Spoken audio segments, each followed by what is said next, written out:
આવું ધીરે ધીરે ધીરે ધીરે QED થઈ ગયું. પણ સવાલ એ છે કે લગ્નો કેમ સફળ થતા નથી? કેમ તમને થોડા સમયથી એવું વધારે જોવા મળે છે કે લોકો છૂટા પડી જાય છે, લોકો સાથે નથી રહેતા, બહુ જ ક્વેશ્ચન માર્ક્સ છે, બહુ ઝઘડા છે, બહુ ઇમોશનલ સ્ટ્રેસ છે, બહુ ટ્રેપ્સ છે? આવું કેમ થાય છે? એનો કોઈની પાસે જવાબ છે? કોઈ કેન સમબડી સે what is the reason why marriages are not working out today? Yes, darling. See, independence and adjusting have nothing to do with each other. Adjustment has nothing to do with independence. What is independence according to you? કમાવું, તમને ગમે એમ જીવવું, તમને ગમે એવા કપડાં પહેરવા, તમને ગમે ખાવું, તમારા અંગત મિત્રો હોવા, તમારી સાંજ તમને તમારી રીતે ગાળવા માટે અઠવાડિયામાં 2 દિવસ મળવા જોઈએ. આને જો તમે સ્વતંત્રતા કહેતા હો તો એના એડજસ્ટમેન્ટ સાથે કોઈ નિસ્બત જ નથી. જ્યાં પ્રેમ હોય ને ત્યાં એડજસ્ટમેન્ટ આપોઆપ થઈ જાય. ધ રીઝન બીઇંગ કે તમે કોઈને ચાહતા હો, તમારી મમ્મી નોકરી કરતી હોય, તમારા કોઈની પણ માં કામ કરતી હશે, તો તમને એવું કોઈ દિવસ યાદ છે કે માં રાંધ્યા વગર જતી રહી? જેના પણ ઘરમાં મધર, વર્કિંગ મધર હશે, કોઈને એવું ખબર છે કે મમ્મી એવું કહી દીધું કે આજે બહારથી મંગાવી લેજો, હું નહીં બનાવું? અથવા માએ રવિવારે આમ પગ લાંબા કરીને હિંચકા પર બેસીને એમ કહ્યું કે I am not gonna cook today? આવી કોઈ મમ્મી કોઈને ખબર છે? કેમ? Why not? એને ખબર છે કે એની રિસ્પોન્સિબિલિટી શું છે, એને શું કરવાનું છે. એડજસ્ટમેન્ટ ત્યાં આવે છે જ્યાં પ્રેમ છે. અને મને એવું લાગે છે કે પ્રેમ હોય ને તો જ પરણવાનું. પછીથી થઈ જશે એવું કોઈ પણ સમજાવે તો માનતા નહીં. થવાનું હશે તો હમણાં થશે, નહીં તો કોઈ દિવસ નહીં થાય. એની વચ્ચે કંઈ નથી. એક માણસ સાથે આખી જિંદગી જીવવાની તૈયારી છે ને, એ સૌથી પહેલા તો ઓનેસ્ટીના પાયા પર કરજો. Be very honest, be what you are. આપણે બધા જે કાજોલને જોઈએ છે, જે ઐશ્વર્યા રાયને જોઈએ છે, આપણને બધાને બહુ ગમે. કેમ? તો કે એના પર મનીષ મલ્હોત્રાએ કામ કર્યું છે, ને મિકી કોન્ટ્રાક્ટરે કામ કર્યું છે, ને બહુ રૂપાળી. If she is standing there you find her so beautiful and the best in the world. પણ અજય દેવગને કે અભિષેકે તો એને સવારે ઉલ્લી ઉતારતી જોવાની છે. કરીને ઉલ્લી ઉતારતી હોય ત્યારે જોવાની છે. આમ વાળ ઊભા થઈ ગયો એના મૂંગમાંથી ઉઠીને આવે ત્યારે જોવાની છે. એના ઘસાયેલા ટી શર્ટ સાથે, એના નાઇટ ડ્રેસમાં ક્યાંક કાણા હોય એવી એને જોવાની છે. ને જો એવી પ્રેમ કરી શકાય ને તો માનજો કે સાથે જીવી શકાશે. સરસ તૈયાર થયેલી, મેકઅપ કરેલી, આઈલાઇનર કરેલી, ઇસ્ત્રીવાળા કપડાં પહેરેલી ગમે તો એની સાથે કોફી પી શકાય, એની સાથે જીવી ન શકાય. જીવવા માટે સૌથી પહેલા તો ઓનેસ્ટી જોઈશે. રૂપાળી છે કે નહીં એ બહુ મહત્વનું નથી, સમજદાર છે કે નહીં એ બહુ મહત્વનું છે. એવી જ રીતે છોકરો કેટલો સારો દેખાય છે, એનું બેંક બેલેન્સ શું છે, એનું ફેમિલી બેકગ્રાઉન્ડ શું છે, એ બધા ક્રાઇટેરિયાઝ ઇમ્પોર્ટન્ટ છે, પણ એટલા ઇમ્પોર્ટન્ટ નથી. તમે એની સાથે જીવી શકશો, કાલે આ ફેમિલી બેકગ્રાઉન્ડ નહીં હોય તો શું કરશો? કાલે આ બેંક બેલેન્સ ન પણ હોય. હમણાં જ અમદાવાદમાં એક મોટી હોસ્પિટલના ડોક્ટરે ક્રૂડ ઓઇલમાં ટ્રેડ કર્યું અને એના અબજો રૂપિયા ડૂબી ગયા. And he had to put his hospital on lease with somebody, Kotak Mahindra સાથે. અને અત્યારે જેટલું કામ કરે છે એની હોસ્પિટલમાં એ બધા પૈસા કોટક મહિન્દ્રાને ચૂકવી રહ્યો છે. એના પરિવારને ખાલી પગાર મળે છે. પત્ની ડોક્ટર જોઈને પરણી હશે, પત્ની ફેમિલી બેકગ્રાઉન્ડનું, હોસ્પિટલનું, 3 પેઢીઓનું હોસ્પિટલનું બેકગ્રાઉન્ડ જોઈને પરણી હશે. હવે કયું બધું તો માણસ નહીં ગમે? પૈસાથી જિંદગી છે? તો મારે એક સાદો સવાલ પૂછવો છે કે તમારી પાસે બહુ પૈસા છે, તમે એવા છોકરાને કદાચ આકાશ લોકા સાથે એન્ગેજમેન્ટ તોડી નાખે અને તમારી સાથે કરે, પછી પહેલો સવાલ કે તમારી તિજોરીમાં કેટલા કેશ, કેટલા ડાયમંડ્સ, કેટલા પૈસા છે, તમારો બેડરૂમ અદભુત છે, આખો બંગલો હમણાં તો આપ્યો પેલી ઈશાને, પિરામલે, એ બધાની સાથે તમારા બેડરૂમમાં તમે જે મિનિટે પ્રવેશો છો એ મિનિટે તમારી પાસે જેટલા પૈસા છે બધા ખર્ચીને ઊંઘ ખરીદી શકશો? 2 કલાકની ઊંઘ ખરીદી શકે છે કોઈ? હા કે ના? સારામાં સારું ખાવાનું બન્યું હોય, 5 શેફ હોય તમારા ઘરમાં, અને 5 શેફ તમારે આમ ઊભા હોય અને તમારા માટે તમે કોઈ કરવા તૈયાર હોય, તમે ભૂખ ખરીદી શકો છો? અને ત્રીજો સાદો સૌથી છેલ્લો સવાલ, અહીંયા બહાર મિલેનિયમ ક્લબની બહાર એક માણસ બેસી અને રડતો હોય તો એને કેટલા લોકો પૂછવા જાય કે ભાઈ શું થયું, પૈસા પડી ગયા, એક્સિડન્ટ થયો કે બીજો પ્રશ્ન થયો, તને કંઈ હેલ્પ કરીએ? અને એકલો રડતો હસતો હોય તો? એક માણસ એકલો બેસીને હસતો હોય, કેટલી વાર સુધી એ હસી શકે? થોડી વારમાં એમ્બ્યુલન્સ આવે કે એકલો હસે છે. સાદી બેસિક જિંદગીના પાયાની વાત એ છે કે હસવા માટે, સુખી થવા માટે, મજા કરવા માટે જોડે એક જણ જોઈશે. એકલા મજા નહીં કરી શકાય. અત્યારે બહુ મજા આવે. કેટલા બધા લોકો એવું કે મારે તો કોઈની જરૂર નથી, હું તો એકલો ટ્રાવેલ કરું છું, હું તો એકલી ટ્રાવેલ કરું છું, મને તો ઉલટાના માણસો ગમતા જ નથી. ઇન્ટરેસ્ટિંગ છે આ ફેક્ટ. મેં પણ આવું કહ્યું છે મારી જિંદગીમાં. મેં સંજયને પૂછેલું, મારા હસબન્ડને, તાર પરણવું શું કામ છે મારી જોડે? આજથી 25 વર્ષ પહેલા અમે એ જ ઘરમાં સાથે રહેતા હતા જે ઘરમાં અમે પરણ્યા. 1 વર્ષ જોડે રહીને પછી અમે લીગલ વેડિંગમાં દાખલ થયા, 25 વર્ષ પહેલા.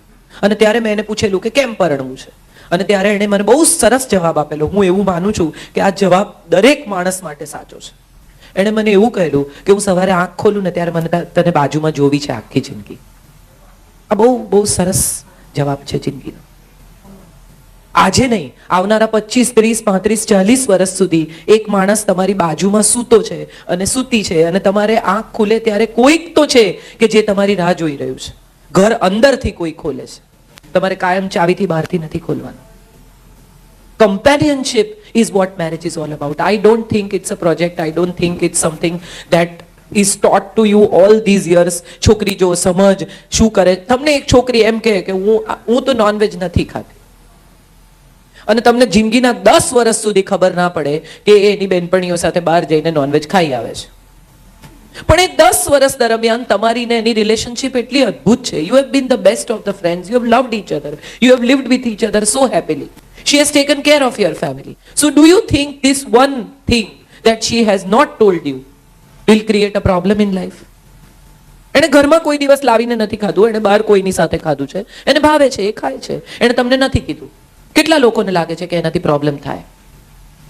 Let's be honest. હું અહીંયા ભાષણ આપવા નથી આવી. કેટલા લોકોને લાગે છે કે આવી 10 વર્ષની સરસ રિલેશનશિપ પછી તમને આવી એક નાની ફેક્ટ ખબર પડે તો પ્રોબ્લેમ થાય? Very good. I am very glad કે તમે લોકો રાઈટ જગ્યાએ રાઈટ કામ કરવા આવ્યા છો. નાની નાની વસ્તુઓ જિંદગીમાં જરાય મહત્વની નથી.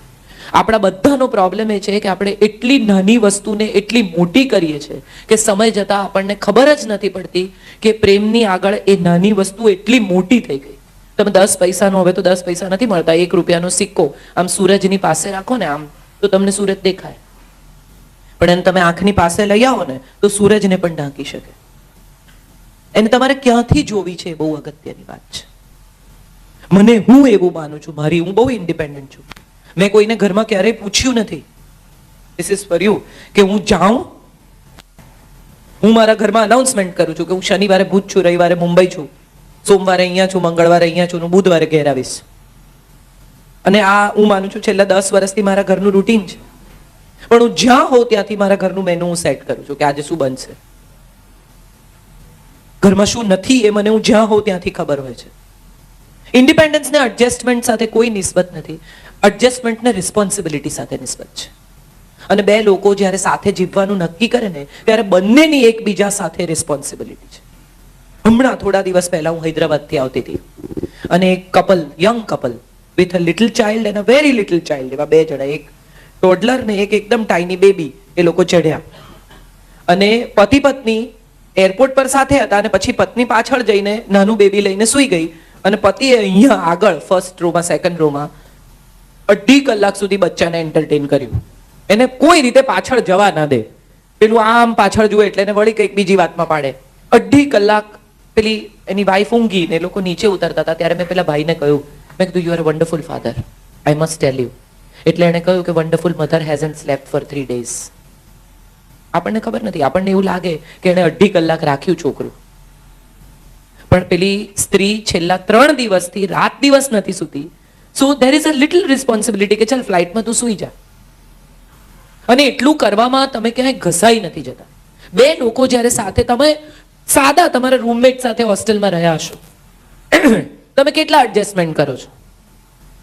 તમે કોઈને ઘરે રહેવા જાઓ છો, મામાને ત્યાં, કાકાને ત્યાં, તો તમારે ધાર્યા પ્રમાણે કંઈ થતું નથી. બધું તમને જેવું જોઈએ એવું મળતું નથી. તો જે વ્યક્તિની સાથે તમે લગ્ન કરો છો એની સાથે એવો આગ્રહ કેમ કે હું કહું એમ જ થવું જોઈએ? બંને પક્ષે છે આ કોઈ એક વ્યક્તિની વાત નથી. હવે તો દીકરીઓ પણ એવી રીતે ઉછરી રહી છે, ભણેલી છે, કમાય છે, તો બધી દીકરીઓને એમ લાગે છે કે હું શું કામ એડજસ્ટ કરું. ઘણા બધા લોકો મારે ત્યાં આવે છે અને પછી ત્યારે મને પૂછે કે હું કેમ એડજસ્ટ કરું. એનો મારી પાસે બહુ સિમ્પલ જવાબ છે. તમે ડોક્ટરને ત્યાં જાઓ, તમને પ્રિસ્ક્રિપ્શન લખી આપે અને તમે એને 500 રૂપિયા આપીને 2000 રૂપિયા આપીને એમ કહો તમે જ ખાજો, તો શું થાય? તમે સાજા થાઓ. જેને સુખી થવું હોય ને એને પોતે મહેનત કરવી પડે. બીજું કોઈ કરશે ને તમે સુખી થશો, આ વિચાર ભૂલી જજો. somebody else will make you happy, that will never happen. one of my novels, એક સાંજને સરનામે, એમાં એક છોકરો આવી રીતે છોકરીને મા બાપને મળવા જાય છે અને છોકરીના મા બાપ પૂછે છે કે તું એને સુખી કરીશ ને? અને ત્યારે છોકરો જવાબ આપે છે કે હું એને માટે સંપત્તિ ખરીદીશ, હું એને માન આપીશ, હું એને પ્રેમ કરીશ, હું એને સલામતી પણ આપીશ, હું એની સાથે એડજસ્ટ પણ કરીશ. સુખી એને જાતે થવું પડશે. તમને કોઈ સુખી નહીં કરી શકે, કારણ કે ગમે તેટલું મળે પછી પણ દુઃખી થવાનું તમે નક્કી કર્યું હોય તો કોઈ આવીને તમને મજા નહીં કરાવે. આપણે બધા અજાણતા જેવી દુનિયામાં દાખલ થઈ ગયા છીએ કે આપણે બીજા લોકો સાથે કમ્પેર કરીએ છીએ આપણી જિંદગી. અને જે હું માનું છું બધાનો યુનેનિમસલી પ્રોબ્લેમ છે. આના ઘરમાં આમ છે, મારા ઘરમાં નથી. પેલાના ઘરમાં આમ છે, આના ઘરમાં આમ છે. જ્યારે તમે પેરેન્ટ્સ જોડે રહો છો, તમારા ઘરમાં એક છોકરી પરણીને આવે છે, તમે વિચાર કરો એ કોને પરણીને આવી છે? તમારા મા બાપને? એ તમને પરણીને આવી છે, એને તમને જોયા છે. મા બાપનો ભાગ 5, 10, 15% હશે, પણ what she has decided is to live with you. So the biggest responsibility is to give her an environment where she can live with you. I'm not saying કે તમારા પેરેન્ટ્સને તમે એમ કહી દો કે ના આવું નહીં કહેવાનું, આવું નહીં કરવાનું. પણ જ્યારે આવા કોઈ પણ સંઘર્ષ, અને થાય જ, કોઈ, હું નથી માનતી કે કોઈ ઘર એવું છે કે જેમાં એક નવી આવેલી વ્યક્તિ ઇમિડિયેટલી 5 જ મિનિટમાં એડજસ્ટ થઈ જાય ને એવું લાગે કે જાણે 25 વર્ષથી રહે છે. સાદા દાખલા હું તમને આપું તો તમને બહુ મજા આવે એવા દાખલા છે કે ટીંડોળા ગોળ સમારવાના કે ઊભા સમારવાના. એને ઘેર ગોળ સમારતા હોય, તમારે ઘેર ઊભા સમારતા હોય. પેલી ગોળ સમારે એટલે ત્યાંથી થાય ઝઘડો ચાલુ. અમારે ઘેર લીલું મરચું નાખે છે, તમારે ઘેર સૂકું મરચું નાખે છે. મારા પોતાના ઘરમાં મને ખબર છે કે હું આઈ એમ અ સિંગલ ચાઇલ્ડ. હું, મારી મમ્મી ને મારા પપ્પા, અમારા ઘરમાં નથી કોઈ બહુ મહેમાનો કદી આવ્યા કે નથી અમે ક્યાંય કોઈને ત્યાં જઈને રહ્યા. અમે દરેક વેકેશન 3 જ જણાએ લીધું છે. અને સંજયના ઘરમાં એના 4 કાકાઓ, 2 ફોઈઓ, અને એવું કહે ને કે ઘરના લોકો જમવાના છે એટલે 35 જણા હોય. આવો પરિવાર છે. અને ત્યાં હું જ્યારે ગઈ પરણીને ત્યારે આઈ વોઝ લાઈક આ કેવા લોકો છે? કોઈ પણ એક માણસ આવે, થાળી લે, જમવા બેસી જાય. ગમે તે માણસ ગમે તેનું સ્કૂટર લઈને જતું રહે, ગમે તે માણસ ગમે તેનું શર્ટ પહેરી લે. For me it was a kind of cultural shock. But the best part of the story was my mother in law knew that I am coming from a family which is a very small nuclear family. And she kept on. અમારે ઘરે બધા જમવાના હોય તો પરિસ્થિતિ એવી હોય કે પહેલા બાળકો જમે, પછી પુરુષો જમે, અને પછી સ્ત્રીઓનો વારો આવે. એટલે 2 વાગી જાય અને મને તો સવારે ભૂખ લાગે, અને આ 2 વાગ્યા સુધી તો રાહ જોવી એ તો મારા માટે આખી ઇમ્પોસિબલ. હું ચીડચીડ થઈ જાઉં. એટલે મમ્મી સવારના પોરમાં મને એવું કે આજે તમે નાસ્તો કરી લેજો, 2 વાગશે. See, I personally feel this કે આ પેરેન્ટ્સની પણ નાનકડી ફરજ છે કે એક પરણીને આવેલી નવી છોકરી, તમે એક મોબાઈલ ફોન ખરીદો અને પછી નવો ફોન ખરીદો તો તમે જ્યારે ડેટા ટ્રાન્સફર કરો બંનેના બ્લૂટૂથ ઓન કરીને, ત્યારે તમને ફોન વાળો, તમે તો બધા નવી જનરેશનના છોકરાઓ છો, તો તમને એવી ખબર છે કે વચ્ચે બટન નહીં દબાવવાના, નહીં તો ફોન હેંગ થઈ જાય. રાઈટ? હા કે ના? ડેટા ટ્રાન્સફર થતો હોય ત્યારે વચ્ચે બટન નહીં દબાવવાના. કરેક્ટ? હવે આ છોકરી જે તમારે ઘેર આવી છે, 25 વર્ષનો ડેટા એની જોડે લાવી છે, એ તમારા ઘરમાં ટ્રાન્સફર કરે ને ત્યાં સુધી એના બટન નહીં દબાવતા, નહીં તો હેંગ થશે. પછી તમે જાણો. થવા દો શાંતિથી એનો ડેટા 2 બ્લૂટૂથ ઓન કરી અને મૂકો, ટેબલ પર રહેવા દો એને, એની બેને ટ્રાન્સફર થશે. એમાં કંઈ તમારે બીજું કરવાનું નથી. બધાના ઘરમાં નાના નાના કુંડા હશે, છોડ હશે. તમે બહારથી નર્સરીમાંથી પ્લાન્ટ લાવો, પછી તમારા ઘરના કુંડામાં રોપો, ત્યારે તમારે આજુબાજુની માટી લેવી પડે. આમ સાફ કરીને મૂળ જોડે ના નાખો. રાઈટ? આટલી માટી સાથે એમાં ખાડો કરીને તમે નાખો. આ માટી છે ને એનો ઉછેર છે, એની જોડે લાવી છે. એ માટી તમારે સાથે રાખવી પડશે તો એ તમને તમારા કુંડામાં એડજસ્ટ કરશે. બધું જ બદલવાનો પ્રયત્ન કશુંય નહીં બદલે. થોડું થોડું બદલવાનો પ્રયત્ન ખૂબ બધું બદલશે. હવે કાલથી સવારે 6:30 વાગે ઉઠવાનું એવું જો તમે એને કહી દો તો એનું પહેલું રિએક્શન એવું આવશે કે નહીં ઉઠું, જા. પણ જો તમે એમ કહો કે બધા 6:30 ઉઠે છે, 7:15 બધા ચા પીએ છે, તું આવીશ, બધાને ગમશે. દુનિયાનો કયો માણસ, તમે ઘરમાં એક નાનું પેટ પણ લાવો ને તો એ પણ એની આદતો લઈને, એનો ઉછેર લઈને આવે છે. તમારે એને ટ્રેનરને ત્યાં મોકલવું પડે છે કે આ અમારા ઘરનું એડજસ્ટમેન્ટ છે, તમે એને શીખો. તો આ તો 25 વર્ષ સુધી જીવેલી, ભણેલી, પોતાની જાતે જિંદગીમાં એડજસ્ટ થયેલી, આગળ વધેલી છોકરી છે. એના ઉપર કશું પણ ઇમ્પોઝ કરવાથી વિદ્રોહ થશે. અને એને પ્રેમથી તમે જે પણ કહેવાનો પ્રયત્ન કરશો, એ જ રહેવા જ આવી છે ને. કોઈ એકતા કપૂરનું પિક્ચર તો છે નહીં કે તમારે ઘેર આવીને એવું નક્કી કરીને આવી છે કે આ બધાની વાટ લગાવું. એવા કોઈ વિચાર સાથે તો એ આવી જ નથી. એને રહેવું છે માટે આવી છે. અને હું હંમેશા કહું છું કે લગ્નમાં છૂટા પડવાના 100 કારણ હોય છે અને સાથે રહેવાનું એક જ કારણ હોય છે, તમે એકબીજાને પ્રેમ કરો છો. બીજું કઈ કારણ નથી સાથે રહેવા. If two people love each other, nothing can separate them. And two people don't love each other, nothing can keep them together. કોઈ પ્રોજેક્ટ નથી આ. હવે મારે જે વાત કરવી છે થોડી ટેકનિકલ વાત કરવી છે. શું છે લગ્ન? What is it about? કેમ આપણા દેશમાં આ સંસ્થાનું આટલું બધું મહત્વ છે? કેમ મા બાપ એમ કે છે કે લગ્ન કરો, લગ્ન કરો, ઘરમાં વહુ લાવો, ગૃહલક્ષ્મી કેટલા બધા આનંદથી લઈ આવે. નવા નવા એન્ગેજમેન્ટ થયા હોય ને, છોકરી અવર જવર કરતી હોય ઘરમાં ને સાસુનું કબાટ ખોલે ને કે મમ્મી કેટલી ફાઇન સાડી છે, એટલે કે બધું તારું જ છે ને બેટા.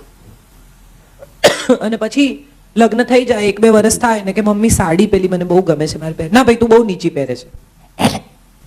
શું બદલાઈ જાય છે? એવું શું થાય છે કે બે લોકો વચ્ચે કશુંક એવું બને છે કે જે એમને બદલી નાખે છે? એમણે કહ્યું ને તોરલબેને કે લિસ્ટ બનાવો તમારા એક્સપેક્ટેશનનું. કોઈ લિસ્ટ ના બનાવો. એવું નક્કી કરો કે તમે શું આપવા તૈયાર છો. Don't make a list of expectations, make a list of what you can give. હું આનાથી વધારે કંઈ નહીં આપી શકું એવું તમે નક્કી કરી લો. મને બુધવારની સાંજ મારા મિત્રો સાથે બહાર જવા જોઈએ છે, હું બુધવારની સાંજ તને નહીં આપી શકું. મેક શ્યોર, કહી દો. બાકીનું આખું અઠવાડિયું તારું.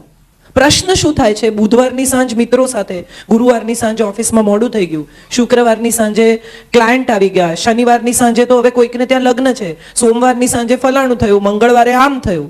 એટલે બુધવારની તો તમે લીધી જ, બાકીની બધી અનઓફિશિયલી લીધી. એક સ્ત્રી જે તમને પરણીને આવી છે એની જરૂરિયાત એ છે કે તમારી સાથે સમય વિતાવે.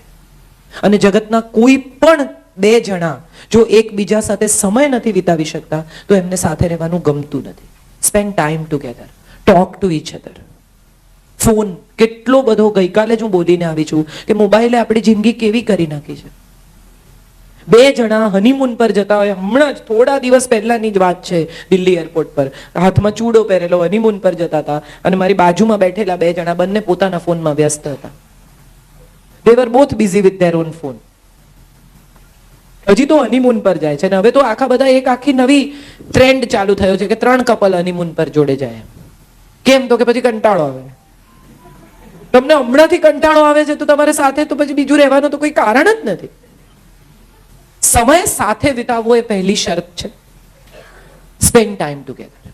Do something that you like. Vatsyayana જેણે કામસૂત્ર લખ્યું, એને લખ્યું છે એના પુસ્તકમાં કે લગ્નની પહેલી રાત્રે વરકન્યા એકબીજાને સ્પર્શ પણ ન કરવો. અને જે લોકો વિધિસર અહીંયા પરણેલા છે એમને ખબર છે, હજી તમારે તો એક્સપિરિયન્સમાંથી પસાર થવાનું છે, પણ જે લોકો વિધિસર પરણ્યા છે એને બરાબર ખબર છે કે પહેલી રાત્રે એકચ્યુઅલી કોઈ કશું કંઈ કરવાના મિજાજમાં હોતું જ નથી. એવા થાકેલા 2 જણા પીનો કાઢો પહેલા માથામાંથી, ત્યાંથી ચાલુ થાય કે આ પીન પહેલા કાઢો. વાળ બધા એટલા કડક થઈ ગયા હોય, સ્પ્રે કરીને પહેલા તેલ નાખો, વાળ ધુઓ, ઢીલા કપડાં પહેરો, ત્યાંથી શરૂ થાય. Why are we looking at marriages with this first night concept? Hindi સિનેમાએ આપ્યો આપણને આ કોન્સેપ્ટ. આવો કોઈ કોન્સેપ્ટ આપણા દેશની સંસ્કૃતિમાં છે જ. આખો સુહાગ રાતનો જે નોનસેન્સ કોન્સેપ્ટ છે એ હિન્દી સિનેમાએ એ સમયના યુવાન લોકોના ભેજા બહેલાવવા માટે શોધેલો કોન્સેપ્ટ છે. હવેના છોકરાઓ સાથે સેક્સ એટલું બધું ભયાનક પરિસ્થિતિમાં છે જ નહીં. ત્યારે તો એવું હતું કે આઈ લવ યુ કે એનો અર્થ જ એમ કે વિલ યુ મેરી મી. એમાં પછી વચ્ચે કઈ તમારી જેમ બ્રેકઅપ નામનો શબ્દ અમે શોધ્યો જ નહોતો. આ તો હમણાં છેલ્લા 20 વર્ષથી શોધાયો છે કે એક એવું પણ ઓપ્શન અવેલેબલ છે. અમારી પાસે તો હતું જ નહીં. અમે તો ઘરે છોકરો મળવા લઈ જઈએ એટલે મા બાપ કન્ફર્મ કરે ને પછી તો અમારે છૂટા પડવું હોય તોય ના પડે. મા બાપ કે અમે તો બધા સમાજમાં કહી દીધું છે એટલે હવે પરણી જાઓ, હવે કઈ નહીં. અગત્યની વાત એ છે કે શરીર ઇમ્પોર્ટન્ટ છે પણ શરીર જ ઇમ્પોર્ટન્ટ નથી. શરીર સાથે જોડાયેલી કેટલી બધી અનુભૂતિઓ અદ્ભુત છે. 2 લોકો ખાલી અંધારામાં ફિલ્મ જોતી વખતે એકબીજાનો હાથ પકડે ને તો એનો પણ રોમાંચ છે. આપણે બધાએ એને એટલું સસ્તું કરી નાખ્યું છે એટલું બધું. અને ખાસ કરીને Indian television, Indian hoardings, Indian advertisements, Indian films have made it so cheap. Otherwise, if you think about it, it is such a wonderful feeling that two people get together and start a family. એક આખો પરિવાર નવો રચાય અને એની સુંદરતા, એની beauty, એના emotions વિશે આપણે કશું જાણતા નથી અથવા સમજવા માંગતા નથી. હું તો બહુ જ પક્ષમાં છું લગ્નના, અને હું એવું બહુ દ્રઢપણે માનું છું કે લગ્ન કરો તો જ સમજાય કે આ કેટલી સુંદર રિલેશનશિપ છે. કોઈ તમારી સાથે રાત દિવસ રહે, કોઈ તમારી કાળજી કરે. તમે વિચાર કરો કે તમે પથારીમાં સૂતા હો, રાત્રે તાવ ચડે, તો તમારી બાજુમાં સૂતેલા માણસને ખબર પડે કે તમે બીમાર છો. તમે સાવ એકલા રહેતા હો 5 BHK માં, તમારું સર્વન્ટ ક્વાર્ટરમાં બહાર માણસ સૂતો હોય રૂમની, તો તમારે ફોન કરીને બોલાવવો પડે. હમણાં જ મારો એક ભત્રીજો એકલો રહે છે, પરણ્યો નથી, અને પોતે જાતે વાસણ ઘસતો હતો અને ચસક આવીને એનો ફોન ડાઇનિંગ ટેબલ હતો તો ક્રાઉલિંગ કરીને ગયો ડાઇનિંગ ટેબલ સુધી, અને અમે બધા એને સમજાવતા હતા કે પરણી જાય. એવું નથી કે કોઈ એક વ્યક્તિ તમારી કાળજી કરે એટલું જ પૂરતું છે, તમને પણ કોઈની કાળજી કરવાની મજા આવે. આપણે બધા કેરિંગ લોકો છીએ, પ્લાન્ટ્સને પાણી છાંટીએ, પેટને વાલ કરીએ. We are all emotional people. We are not the kind of people who will not feel anything for anybody. પડોશીને ત્યાં કોઈ વૃદ્ધ અંકલ હોય તો તમે બધા જતા આવતા, કેમ છો અંકલ, કેમ પૂછે છે લોકો. આ કેરિંગ કરવાની તમારી ઇનર વિશ છે, વોન્ટ છે, ડિઝાયર છે કે કોઈકની કાળજી લેવી પણ આપણને ગમે છે, અને કોઈ આપણી કાળજી કરે એ પણ આપણને ગમે છે. આ બહુ બ્યુટીફુલ ફિલિંગ છે. કોઈને સમર્પિત થવું, કોઈને શું ભાવશે. તમે બધા તમારા પેરેન્ટ્સને જોયા હશે, અને અમારા પણ લગ્નો જે આજથી 25-30 વર્ષ પહેલાના લોકોના લગ્નો છે એમાં તમે સમજી શક્યા હશો. તારા પપ્પા ફલાણું નહીં ખાય, આવું મમ્મી એકદમ દ્રઢતાથી કહી દે. કેવી રીતે ખબર પડી? પપ્પા ઘરમાં આવે ને ચપ્પલ કાઢે ને મમ્મી એમ કે આજે રહેવા દેજો, નથી ઠેકાણું. કોઈ કઈ બોલ્યું નથી, અને છતાં એને કેવી રીતે ખબર પડી કે કંઈક તો છે, આજે બગડ્યું છે. અને પપ્પા ઘરમાં દાખલ થઈને તરત પૂછે કેમ તારે માનું મોઢું ચડેલું છે. કેવી રીતે ખબર પડી? આ બે જણા વચ્ચેનો મૌન સંવાદ છે જે ક્રિએટ કરવાનો છે. લગ્ન એ માત્ર પરિવાર, બેંક બેલેન્સ, એજ્યુકેશન, MBBS ના લગ્ન MBBS જોડે. મને તો ઘણીવાર કંકોત્રીમાં ડિગ્રી જોઉં ને ત્યારે મને એમ થાય કે આ શેને માટે લખી છે એને. MBA ના લગ્ન BTech જોડે. BTech નહીં હોય તો પણ એ કેટલો સરસ માણસ છે, ઇમ્પોર્ટન્ટ છે. ધીરુભાઈ BTech નહોતા, એને રિલાયન્સ ઊભું કર્યું. એનામાં કેટલી મહેનત કરવાની તાકાત છે એ ઇમ્પોર્ટન્ટ છે. કેટલો પ્રામાણિક છે એ ઇમ્પોર્ટન્ટ છે. એ કેટલા સપના જોઈ શકે છે એ ઇમ્પોર્ટન્ટ છે. અને એ સપના જુએ છે તો એમાં તમને ઇન્ક્લુડ કરે છે કે આ સપના એના એકલાના જ છે. ક્યાંક એના સપનામાં એ તમને પણ સાથે જુએ છે કે મારે તને દુનિયા બતાવવી છે, તારી જોડે મારે એફિલ ટાવર પર ઊભા રહેવું છે. આવું કહે છે કે એમ કહે છે કે આપણે યાર પેરિસ જવું છે. This is very important. આ ઝીણી ઝીણી વસ્તુઓ નોટિસ કરવાની છે. જ્યારે તમે કોઈની સાથે વાત કરો, જ્યારે તમે કોઈની સાથે ચર્ચા કરો, તમે હવે મળશો બધા એકબીજાને, ત્યારે એને તમે પૂછો કે તારું સપનું શું છે. અને જો એ સપનામાં એમ કે મારે દુનિયા જોવી છે, તો એનો અર્થ એમ છે કે એના સપનામાં ક્યાંય તમે નથી. અને એમ કે મારે મારી પત્ની સાથે દુનિયા જોવી છે, તો એના સપનામાં ક્યાંક તમે છો. કોઈ છોકરી એમ કે મારે મારો ઇન્ડિપેન્ડન્ટ બિઝનેસ કરવો છે, તો એના સપનામાં તમે નથી. પણ એ જો એમ કે મારે મારા હસબન્ડના બિઝનેસમાં એની સાથે રહી અને મારો બિઝનેસ કરવો છે, તો એના સપનામાં તમે છો. બહુ સરસ લગ્નના 7 વચન. કેટલા લોકોને ખબર છે, મને નથી ખબર. પણ માતા પિતા જ્યારે તમારા પેરેન્ટ્સ પણ લગ્ન વિશે વિચારે છે ને, ત્યારે એ લોકો ટ્રોઝો કોણ કરશે, લગ્ન ક્યાં કરશે, શું પહેરશે ને ક્યાં કયો હોલ ને બ્લુસી બુક કરાવી દો કારણ કે પછી મળતો નથી. આવા બધા કરતા મને એવું લાગે છે કે માતા પિતાએ પણ છોકરાઓ સાથે બેસીને થોડીક લગ્ન વિષયક ચર્ચા કરવી જોઈએ. બહાર હવે અમે જોવાનું શરૂ કરવાના છીએ એ કહેતા પહેલા ઘરમાં થોડીક સાંજ એવી વીતવી જોઈએ કે માતા પિતા પોતાના લગ્નના એક્સપિરિયન્સ શેર કરે. છોકરાઓને પૂછે કે તમારે શું જિંદગીમાં કરવું છે, કેવી છોકરી ગમે. અને કેવી ગમે એ તો બરોબર છે, મને તો અમિતાભ બચ્ચન જોડે પરણવું હોય, પણ એણે પણ મારી જોડે પરણવું પડે. આમાં લગ્ન 2 જણા વચ્ચે થાય છે, એ સૌથી અનફોર્ચ્યુનેટ બાબત છે. એટલે મને તો બધું ગમે, પણ મને જે ગમે છે એ સામેની વ્યક્તિને ગમે છે કે નહીં એ પણ બહુ ઇમ્પોર્ટન્ટ છે. કેટલા બધા લોકોને હું એવા ઓળખું છું કે જે લોકોને ક્લાસિકલ મ્યુઝિક ગમતું હોય, એની પત્ની પરાણે એની સાથે જાય અને પછી સુઈ જાય સેકન્ડ રૂમમાં. કેમ? તો કે ના, એકલા નહીં જવા દેવાના. શેને માટે? તમને શોખ નથી, ના જાઓ. બાજુમાં સૂતેલા માણસને જોઈને જેટલું ઇરિટેશન થાય, એ ઇરિટેશનમાંથી જ પછી પાછા આવતા ઝઘડો થાય કે તને ના ગમતું હોય તો શું કામ આવે છે, કે ના તમે જ કીધું તું ચાલ એટલે આવી. અરે કે મેં તો એમ જ કીધું તું. અહીંથી શરૂ થાય આર્ગ્યુમેન્ટ. પત્નીને first day first show Hindi film જોવાનો શોખ છે, પતિ નથી જોતો, મારાથી હિન્દી ફિલ્મ સહન નથી થતી, અને પછી છતાંય એની સાથે જાય અને આખું પિક્ચર કે આ કેટલું ખરાબ છે, આ કેટલું ખરાબ છે એ જોવા માટે સાથે આવે છે. આમ પણ ફિલ્મ તો બે લોકો એકલા જ જોતા હોય છે ને, એકબીજાને તો જોતા નથી, બધા ત્યાં જ જુએ છે, હા કે ના? તો એનો અર્થ એમ થયો કે તમારી બાજુમાં કોણ છે એ મેટર નથી કરતું, તમને મજા આવે એવા લોકો સાથે જાઓ. અગત્યનું એ નથી કે બંનેના શોખ એક છે કે નહીં, અગત્યનું એ નથી કે બંનેના ટેસ્ટ એક છે કે નહીં, અગત્યનું એ પણ નથી કે બંને જણાને એક જ વસ્તુઓ ગમે છે કે નહીં. અગત્યનું એ છે કે સામેનાને શું ગમે છે એ ઓળખીને તમે એ સામેનાના ગમા સાથે તમારી જાતને એડજસ્ટ કરવા તૈયાર છો. Here your matter comes in. એને ગમે છે તો એ જાય છે, એનો અર્થ એવો નથી કે તમારે ભેગા ઢસડાવવું. કેટલી બધી દીકરીઓ હમણાં મને કહે છે કે અમે બોરીવલ્લી નહીં પરણીએ. સાઉથ બોમ્બેની દીકરીઓ હોય, એની મમ્મીઓ કે એને સમજાવો, બોરીવલ્લીનો એટલો સરસ છોકરો, એ લોકો પાસે બંગલો છે કાંદીવલીમાં, બોરીવલ્લીમાં, પણ એને નથી જવું. ત્યારે એક સવાલ એવો આવે છે કે જગ્યા અહીંથી સાઉથ બોમ્બેમાં રહ્યા પછી કદાચ તમને કાંદીવલી બોરીવલ્લી ન ગમે, I can understand, but at the same time south બોમ્બેનો છોકરો સારો જ હશે અને તમને ગમશે જ. તમને બહાર નહીં ગમે એ મુદ્દો અગત્યનો છે કે તમને ઘરમાં નહીં ગમે એ અગત્યનું છે. વધારે સમય તમે ક્યાં વિતાવવાના છો? તમે જ્યાં જે માણસની સાથે રહેવાના છો એ જ્યાં રહે છે એ તમને મજા આવે એવી જગ્યા છે કે નહીં, which is according to me is very important. એ સારું કમાશે, સારા પૈસા કમાશે તો કદાચ તમે અમદાવાદમાં શિફ્ટ બી થઈ શકો, તમે બરોડા પણ શિફ્ટ થઈ શકો, તમે બીજે ક્યાંય પણ શિફ્ટ થઈ શકો, કદાચ શક્ય છે તમે સાઉથ બોમ્બે પણ શિફ્ટ થઈ શકો. પણ માણસ સાથે જીવવાનું છે, એરિયા સાથે, મકાન સાથે નથી જીવવાનું.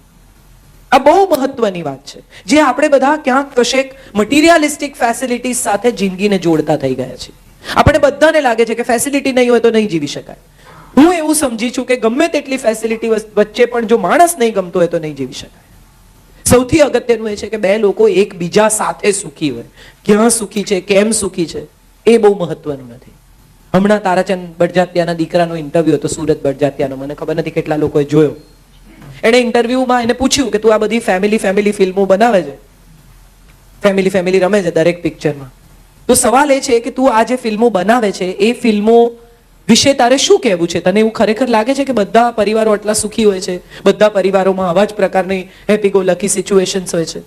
અને ત્યારે એણે બહુ સરસ જવાબ આપ્યો કે મને ખબર નથી બધા પરિવાર સુખી હોય છે કે નહીં, પણ આ ફિલ્મ બનાવીને હું એવું કહેવા માંગુ છું કે જો પરિવાર ઈચ્છે ને તો આટલા સુખથી રહી શકે છે. આપણે બધા અજાણતા જ જિંદગીના એવા તબક્કા પર આવી ગયા છીએ કે આપણને લાગે છે કે મિનિમમ આટલી લાઈફની કોસ્ટ છે.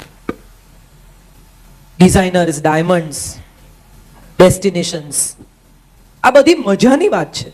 આમાં હું હંમેશા એવું કહું કે તમે સાયકલ ઉપર તડકામાં રડતા રડતા જતા હો તો જિંદગી ઝેર જેવી લાગે, પણ BMW ચાલુ કરીને જગજીત વાગતો હોય, અરિજીત વાગતો હોય અને તમે રડતા હો તો તમને તમારું દુઃખે મોંઘું લાગે.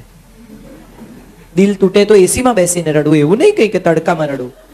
એવું I don't believe in all those so called simplicities. I love lifestyle, I spend money, I live good, but the question is that is not the only thing that we are looking at. That will not make you happy. That will give you comforts. That will give you a lifestyle. That will give you something to show off. હમણાં જ એક છોકરી, અને હમણાં બહુ સરસ IIM-માં ભણતો એક પ્રોફેસર છે, ભણાવે છે યંગ છોકરોને, એની વાઈફ અમદાવાદમાં રહે છે. They had come to my place. બહુ ઇન્ટરેસ્ટિંગ ઝઘડો. બંને જણા સવારે નીકળી જાય, પેલો છોકરો છે એ એનો ભીનો ટોવેલ બેડ પર મૂકીને જાય, બાથરૂમમાંથી નીકળે એટલે છોકરીની સાઈડ આવે, એ સાઈડ ઉપર એ ભીનો ટોવેલ મૂકે ને પછી બંને જણા જતા રહે. પાછા આવે ત્યારે ભીનું ચકરડું આ છોકરીની સાઈડ પર હોય. 1 દિવસ, 2 દિવસ, 3 દિવસ, ને પછી ઝઘડો એ સ્થિતિએ પહોંચ્યો કે બે જણાએ સાથે નથી રહેવું એવું નક્કી કરી લીધું. આ વાત અહીંથી શરૂ થયેલી, કારણ કે અમે ધીમે ધીમે નીચે ઉતર્યા ત્યારે ખબર પડી કે ગેજેટની જનરેશને સિમ્પ્લિસિટી ખોઈ દીધી. છરીથી શાક કાપી શકાય અને એમાં 5 જ મિનિટ લાગે કોબી સમારતા, પણ હવે એક પેલું મશીન આવ્યું છે આમ ખેંચીને સમારવાનું. હવે એને માટે તમે ટુકડા કરો, પછી તમે એમાં નાખો, પછી તમે ખેંચો, પછી તમે મશીન ધુઓ, એમાં જેટલી મહેનત પડે એના કરતા કોબી 5 મિનિટમાં હાથે જાતે છરીથી બધું સારી રીતે સુધારી શકાય. ગેજેટ્સે આપણી જિંદગીને કોમ્પ્લિકેટેડ કરી નાખી, અને ગેજેટ્સને કારણે આપણા મગજ પણ કોમ્પ્લિકેટેડ થયા. હવે બધું ગૂગલ પર છે, હવે બધું ફેસબુક પર છે. આજના છોકરાઓ બધા એમ કે અમને પ્રાઇવસી જોઈએ, અમને નહીં પૂછવાનું. અમે ક્યાં જઈએ છીએ, અમે શું કરીએ છીએ, અમને પ્રાઇવસી જોઈએ. અને પછી સાંજના છેડે તમે એના ફેસબુક ચેક કરો તો ખબર પડે કે એણે શું ખાધું, ક્યાં ગયા, શું પહેર્યું.